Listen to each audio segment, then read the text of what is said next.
Hi, guys, this is Mrs. Lamb, and today I'm going to talk to you about different types of governments throughout the world. So far, we've really just been learning about our own government in the United States. Um, so, not all governments are the same. Different countries around the world have different types of governments. The three main types that I'm going to talk to you about are monarchy, dictatorship, and democracy. A republic is a form of democracy, and we will talk about that in a little bit. Some other types that are a little less common are oligarchy, plutocracy, and theocracy. In a monarchy, a single person, such as a king or queen or an emperor, is the ruler or symbolic ruler. Typically, they come to power because they inherit it. So it's through hereditary. They are born into the position of becoming king or queen. Generally, a monarch remains in power for life. His or her power may be complete, total, and absolute, or it may be limited by custom or law. Monarchs in the world today include you've got the Queen of England, the Emperor of Japan, the King of Saudi Arabia. Specifically, the Queen of England, Elizabeth the First, or I'm sorry, Elizabeth the Second. She is really more of a symbolic leader. In England, they actually have a prime minister, which is like our president. They have parliament, which is like their form of Congress. They have, a Bill of Rights. They have a constitution. And so really England keeps the royal family more out of tradition. They don't really have any power in running the government. In a dictatorship, the head of government is a ruler who has absolute power and unlimited authority. Many dictators seize power by a coup, which is very violent. They overthrow whoever's in charge, typically kill them and their entire family, and take control that way. And other modern dictators have achieved office legally, but then later just ignored the laws and took complete power. A couple of examples of dictators are Benito Mussolini of Italy and Adolf Hitler during the time of Nazi Germany. Both were during the time of about World War II, so about the 1940s.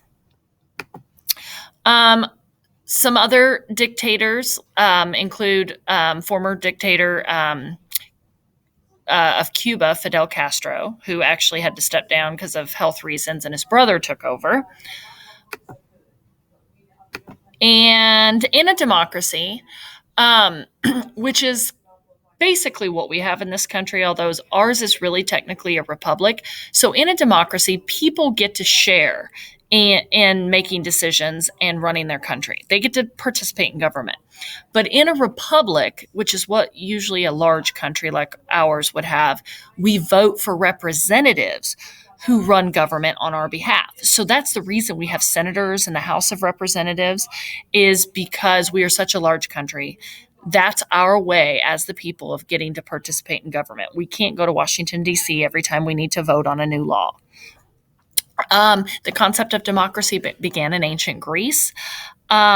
So really, a true, pure democracy is a direct democracy where everybody votes on everything. A republic is an indirect democracy where we vote through our representatives. So it is impossible for a large country like us to actually have a pure, true democracy. Democracy values the equality of individuals. It aims to, keep people from unnecessary or unreasonable rules imposed by government. In a modern democracy like our own country, governments make laws that limit behavior only when the majority of people agree. Democracy usually has a standard constitution. It gives us certain rights and freedom, but it also expects us to have some responsibility as well. So, for instance, we get freedom of speech, we get the freedom of religion, we get the right to bear arms, the right to a trial by a jury. We get all of these things, okay? But we're also expected to do things to help our country to run smoothly. So, for instance, we're expected to obey laws. A good citizen will obey laws. We are expected to participate in government by exercising our right to vote. And we are expected to sometimes serve on a jury, for instance. So, if we're going to offer people a trial by jury, we have to have people to be on the jury. And so you have to take your turn doing that. An oligarchy is a form of government where a small group has power to govern or rule. Really, Aristotle had coined the term. It had meant rule by the rich, which is technically, if you specifically talk about a small group of rich people ruling, that's called a plutocracy. Oligarchy is the rule of a privileged few. So ancient Sparta was like that. South Africa's like that. Like I said before, plutocracy is ruled by the rich, and it's a small group of extremely wealthy people.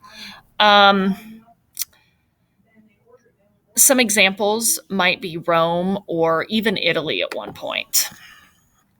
A theocracy is a form of government which is ruled by the religious elite.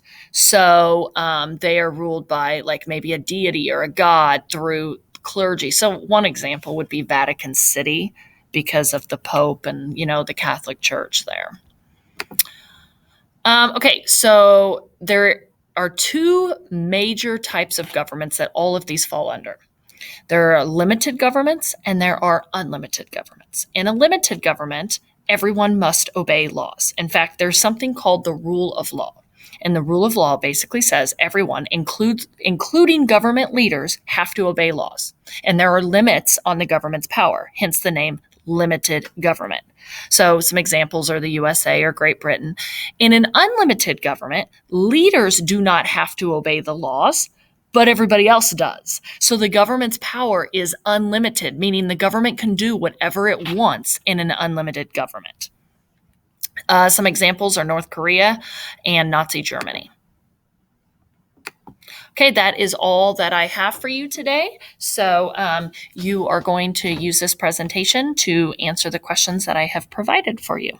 Thanks. Have a good day.